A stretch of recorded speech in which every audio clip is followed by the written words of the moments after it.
Welcome to today's edition of the Author's Corner, brought to you by KNEO 91.7 FM The Word, and I'm Roberta Foster.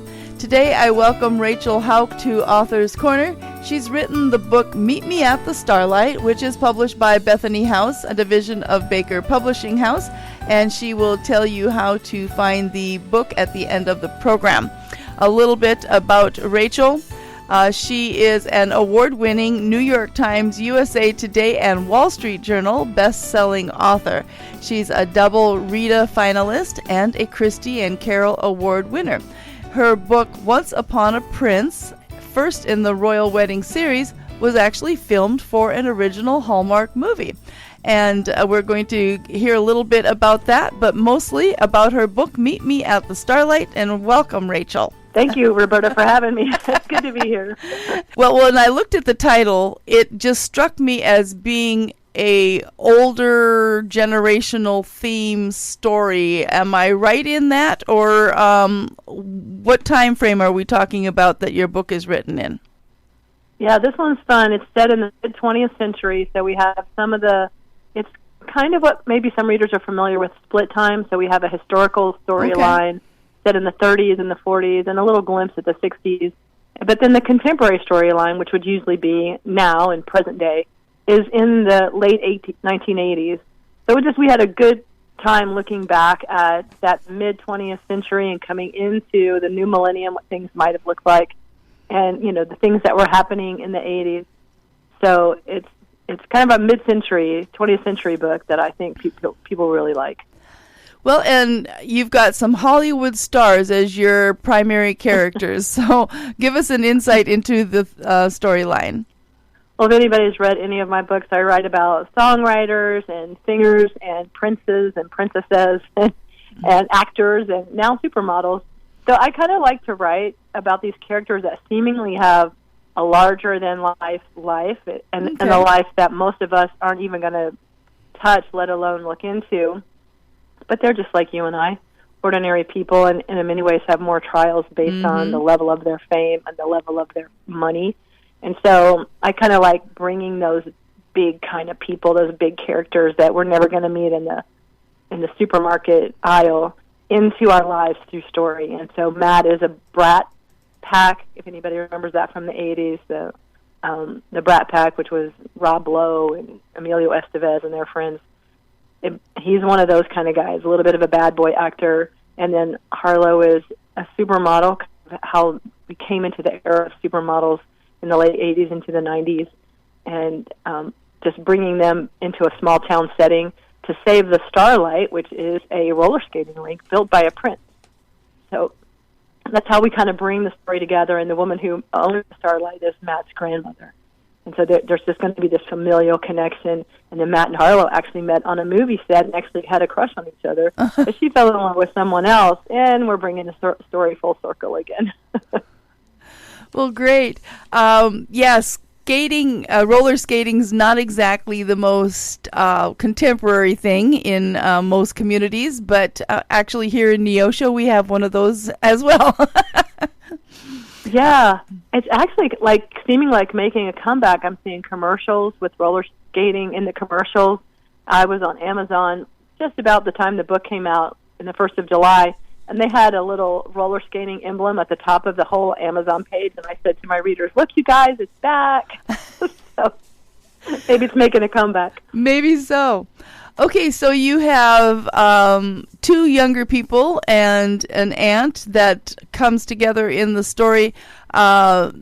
What's causing the Starlight to be endangered? Yeah, so it's Matt's grandmother who runs it, and there's somebody in town, of course, in the late 80s in the North Florida coast. The town's called Sea Blue Beach. It's a fictional town kind of about where Destin, Florida is. And in the late 80s, that whole part of Florida is really booming. And so here comes a developer. Okay. They want to develop on that part of town. They want to, go west. And the Starlight's sitting on a key piece of bedrock, and they feel like this is a great place to start building all of our condos and hotels. And Tuesday, who's the grandmother, is going to have nothing of it. And so that Matt ends up coming back. He needed to get out of Hollywood for a while. Harlow needed to get her life back. She's still mending from a broken heart, and so they all converge on Sea Blue Beach and the Starlight about the same time and joined forces to save the Starlight. I tell people I didn't start out to write a Save the Clock Tower. Remember that from Back to the Future? Yeah. I didn't start out to write that story, but that's what I had, and it turned out to be pretty fun. All right. Well, one of the things that's different about this novel is that it's actually it's a hardcover book, and that we don't see too often anymore. So that kind of adds a little bit of nostalgia to the book itself. Yeah, I think it does, and I love that they're putting books out in hardcover and paper now for people to read, and the hardcovers are great library editions. Also, this one is in audio, and I actually have 3 actors reading each Tuesday Harlow and Matt's part. So I've just started listening to it by myself, and I thought that was pretty exciting to have 3 different narrators for the story to kind of bring you in a little deeper if you love listening to audio. Well, today I am talking with Rachel Hauck regarding her book Meet Me at the Starlight, which is published by Bethany House, a division of Baker Publishing Group, and you're listening to Author's Corner. I'm Roberta Foster. So, Rachel, why don't you tell our listeners a little bit about the storyline that you really want them to be impacted by? Oh, yeah, that's always really important to me, to leave the reader with hope. And in this particular story, I present that hope or that gospel that we all know and love through a character named Emmanuel, which means God with us. And he's kind of this mystical character that Harlow meets on the beach just when she really needs to know that she can get her life in order. She's gained weight and lost her career because she had a broken heart, and she just decided to eat her emotions, and many of us are familiar with that. Yeah. And while she's leaving the skating rink one day, she looks out and she sees this man on the beach, and he's cooking fish and bread. Mm-hmm. And so that's very familiar to all of us in the gospel who understand that Jesus is the bread of life, and he will make us fishermen of men. And so they have a conversation about what he can bring to her that she's missing. It's not her own strength that's going to help her overcome her broken heart. It's not her own strength that's going to help her become more disciplined and realistic with her eating.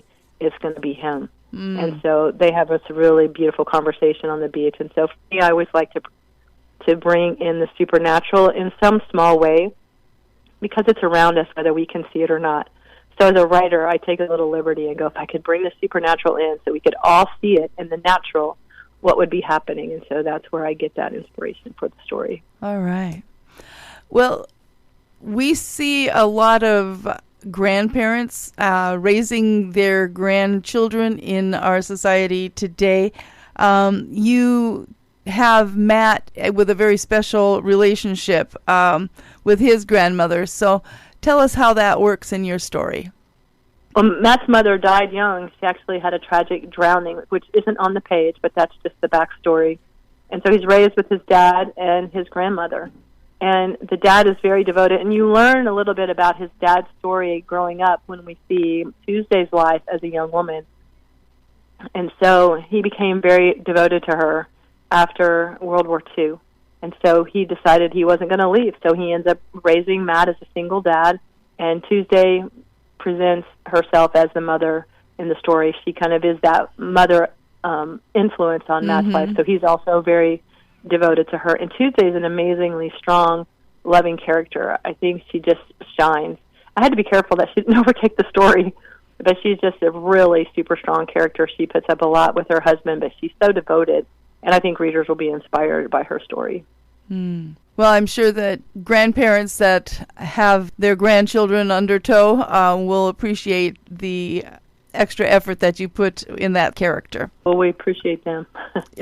So, as a romance reader yourself, are there any romance tropes in this book that you think readers will find especially entertaining? Oh, yeah. This is kind of a friends to lover trope, and then maybe a little bit of a second chance because Matt and Harlow did meet on the set of a movie. It was the first movie she was in, and they had a special dinner one night, but the producer of this story was this, magnanimous, charismatic, almost billionaire that sweeps her off her feet and then ends up breaking her heart. So they didn't really get off the ground. And so when Matt meets her again, there's a really fun meet cute at the beginning of the book when they reunite or meet each other again for the first time. And so I think the friends to lovers and a little bit of a second chance romance is the tropes in this story.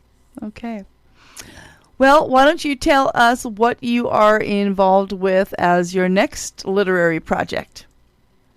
Well, we're going to go back to Sea Blue Beach, which I think will be fun for readers. We get to see it in contemporary time, so it'll be 2025. So it'll be, almost from 1987 when we last saw the town.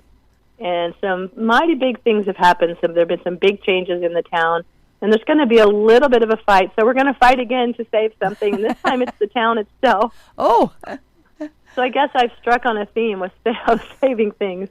And we'll meet two characters named Emery and Caleb, and Caleb grew up there, and then Emery is coming back. She's going to take over the newspaper that's on, in 2025. It's not doing so great. Right. She's going to try to save it and its legacy, which we first see the Gazette and Meet Me at the Starlight. And we'll be visiting a place called the Sands Motor Motel. So it'll be fun to kind of visit some of the old things that we saw in the 1987 storyline, but we're going to make it more modern. And then readers who haven't read Starlight will still be able to enjoy it. It's called The Sands of Sea Blue Beach, and people will still be able to enjoy it as a standalone novel. But I hope that everybody falls in love with Sea Blue Beach as much as I have. Well, great. Once again, I'm talking with Rachel Hauck about her book, Meet Me at the Starlight, which is published by Bethany House. So, Rachel, how can people find out more about this book and others that you've written? And do you have contact pages on any social media? Yeah, you can go to my website, which is www.rachelhauck, that's HAUCK.com, rachelhauck.com. And from there, you can find all of my social medias. But I'm on social media, X, Facebook, Instagram, even TikTok, under my author name, Rachel Hauck. All righty. So the book is called Meet Me at the Starlight, and we've been talking with Rachel Hauck, and I certainly thank Bethany House, a division of Baker Publishing Group, for providing us a copy of the book to talk about. Rachel, it's been a pleasure, and thank you so much for your time. Thank you so much for having me on, Roberta. It's been a pleasure.